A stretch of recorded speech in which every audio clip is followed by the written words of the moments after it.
Shut up and sit down. तो चलिए आइए अब हम लोग देखते हैं 22.4 आइडेंटिफिकेशन ऑफ फाइबर्स, तंतुओं की पहचान के बारे में आइए पढ़ते हैं।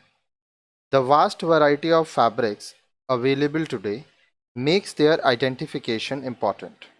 आजकल बाजार में वस्त्रों के बहुत किस्में उपलब्ध होने के कारण उनकी पहचान करना महत्वपूर्ण हो गया है। आप अगर बाजार जाएंगे तो आपको बहुत तरह के कपड़े मिलेंगे, बहुत तरह के वस्त्र मिलेंगे, इसलिए आपको ये ज़रूरी है कि आप उनको पहचान पाएं।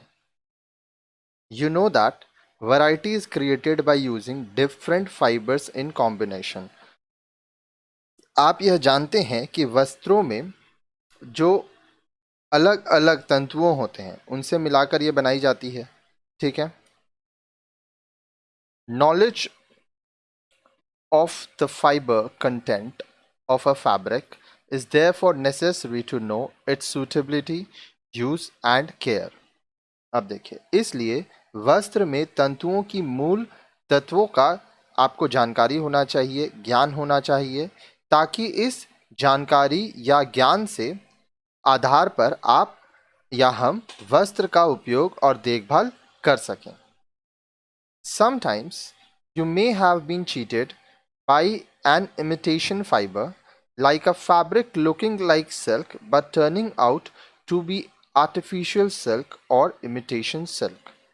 कभी कभी क्या होता है, हो सकता है कि कभी कोई नकली तंतु को देखकर आपको धोखा हुआ हो, जैसे रेशमी वस्त्र की तरह दिखता हुआ वस्त्र नकली रेशम निकला हो। Labels and salespersons are not always able to guide you. कई बार वस्त्र पर लगा हुआ लेबल या दुकानदार भी आपका सही मार्गदर्शन नहीं कर सकते हैं, वो आपको सही चीजें बहुत बार नहीं बताते हैं। Burning test is a simple and reliable test and can be done along with the visual inspection of the fabric. अब देखिए, बर्निंग टेस्ट जिसको बोलते हैं ज्वलन परीक्षण, एक साधारण और विश्वसनीय परीक्षण है जिसे आप देखिए विजुअल इंस्पेक्शन कर सकते हैं, दृष्टिगत परीक्षण के साथ साथ कर सकते हैं। It can help you to choose the fabric according to your requirement. अब देखिए, ज्वलन परीक्षण किसी तंतु के विशेषता के बारे में बताती है। ठीक है।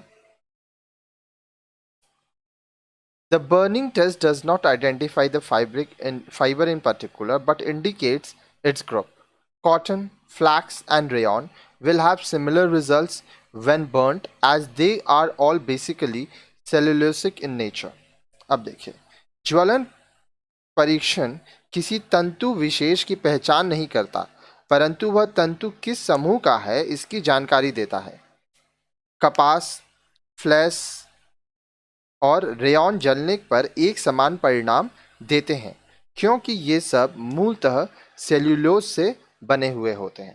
तो आइए सबसे पहले देखते हैं विजुअल इंस्पेक्शन, मतलब देख के समझना, जिसको दृष्टिगत परीक्षण कहते हैं। You can identify a fabric bye it's appearance, but accuracy in identifying comes through experience. किसी वस्त्र की पहचान आप उसके बाहरी रूप से कर सकते हैं, परंतु पहचान में शुद्धता अनुभव से आती है। जितना एक्सपीरियंस होगा उतना अच्छा आप सिलेक्ट कर सकेंगे। The appearance properties of different fibers given earlier in this lesson can help you in identify a fabric. Example: silk is smooth, shiny and fine. Cotton is also smooth but looks dull. Wool is most definitely rough. इस chapter के प्रारंभ में आपको दिए गए गुण विभिन्न वस्त्रों की पहचान में मदद करते हैं। जैसे रेशमी वस्त्र चिकने, चमकदार व कोमल होते हैं। सूती वस्त्र चिकने तो होते हैं लेकिन वो डल होते हैं, निष्प्रभ होते हैं। और ऊनी वस्त्र जो होते हैं वो खुरदुरे होते हैं। फिर आता है बर्निंग टेस्ट, जिसको हम लोग कपड़े को जलाकर देखते हैं। To conduct the burning test, take a small piece of fabric 2 by 2 centimeter and hold it with a pair of forceps. Then do the following. अब देखिए, जलाकर जब आपको टेस्ट करना है तो आपको क्या करना होगा, इस परीक्षण को करने के लिए कपड़े के एक 2 बाई 2 सेंटीमीटर के टुकड़े को एक चिमटी से पकड़कर निम्नलिखित कीजिए। निम्नलिखित मतलब देखिए यहाँ पे चिमटी से पकड़कर ये वाला पोर्शन देखिए, यहाँ पे क्या कर रहा है, यहाँ पे इसको जलाया जा रहा है, ठीक है, आग में रख रहा है। तो बर्निंग टेस्ट से क्या होता है, ठीक है, क्या क्या चीज़ अगर आप जलाते हैं तो उससे क्या रिजल्ट मिलता है, आइए उसके बारे में हम लोग देखते हैं। ठीक है, एक मिनट रुकिए, इसको थोड़ा सा आपके लिए छोटा कर देते हैं।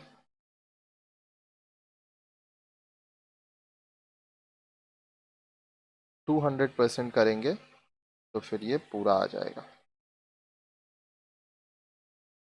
200% हुआ।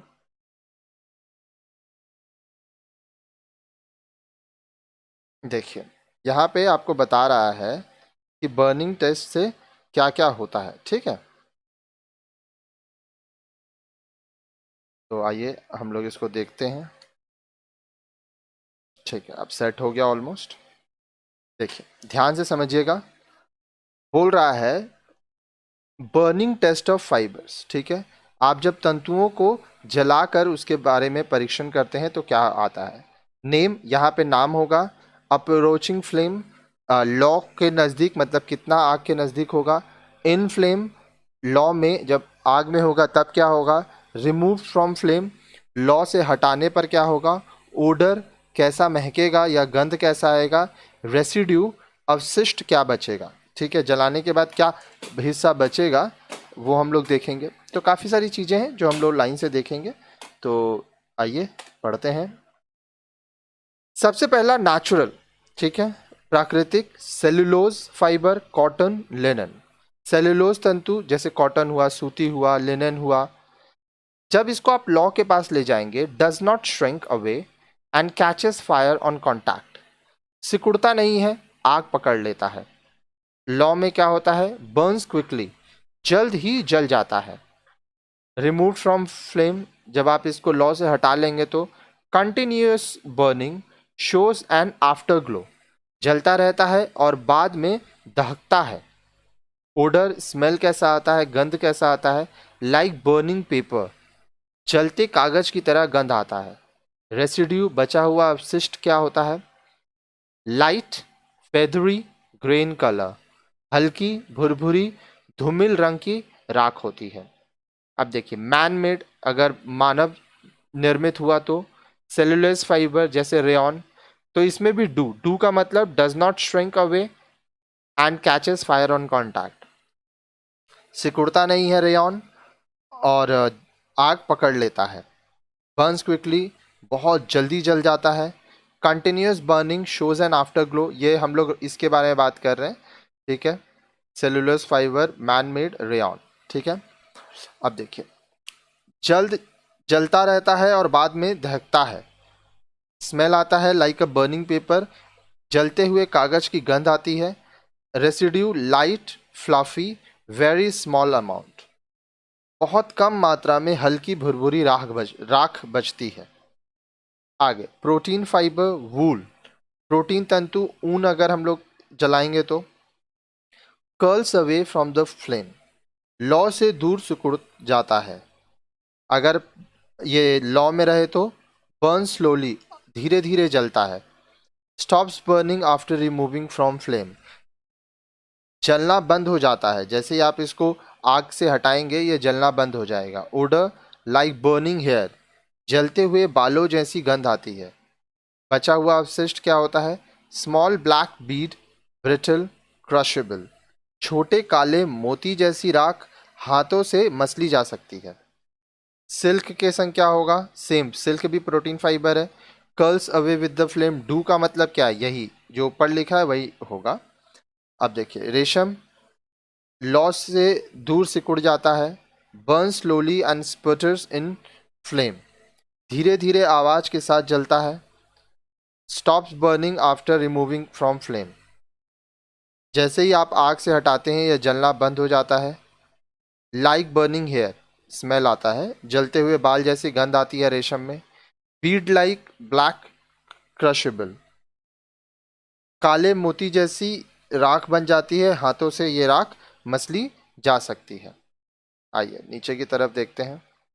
मैन मेड, अब मानव निर्मित सिंथेटिक पॉलिस्टर, मैन मेड मानव निर्मित सिंथेटिक तंतु पॉलिस्टर, जैसे ही ये आप लॉ के नज़दीक जाएगा, melts and shrinks away from the flame, पिघलता है और सिकुड़कर लॉ से दूर हो जाता है। बर्न स्लोली एंड मेल्ट्स, अगर ये लॉ में रहेगा तो धीरे जलता है और पिघलता है। उसके बाद देखिए, अगर लॉ से हटा लेंगे, स्टॉप डू मतलब stops burning after removing the flame, जैसे ही आप इससे आग हटाते हैं, लॉ हटाते हैं, तो ये जलना बंद हो जाता है। स्मेल ऑफ केमिकल्स, इससे रासायनिक पदार्थों जैसी गंध आती है। Bead formed hard tough black brown in colour, कठोर दानेदार काले कत्थई रंग की राख निकलती है। फिर आता है नाइलॉन। नाइलॉन में क्या है, melts and shrinks away from the flame, do का मतलब ऊपर वाला ही जो लिखा है, पिघलता है और सिकुड़ कर लौ से दूर हो जाता है। बर्न स्लोली एंड मेल्ट्स, धीरे से जलता है और पिघलता है। Stop burning after removing from flame, जलना बंद हो जाता है जब लौ से हटा देते हैं। Synthetic and chemical odour, synthetic या रासायनिक पदार्थों जैसी गंध आती है। Bead formed hard tough black brown in colour, कठोर दार काले कत्थई रंग की राख बचती है। Acrylic melts and shrinks away from the flame, पिघलता है और सिकुड़कर लौ से दूर हो जाता है। बर्न्स क्विकली एंड स्पटर्स, जल्दी जल्दी आवाज के साथ जलता है। Continues to burn melts and molten fibre drops, जलता रहता है, तंतु पिघलकर बूंद बनकर गिरता है। एसिडिक विनेगर ओडर, अम्लीय सिरके जैसी गंध आती है। Irregular black beads hard but crushable, टेढ़ी टेढ़ी मेढ़ी काली दानेदार कठोर राख जिसे हाथ से मसला जा सकता है, ऐसा इसका अवशिष्ट बचता है।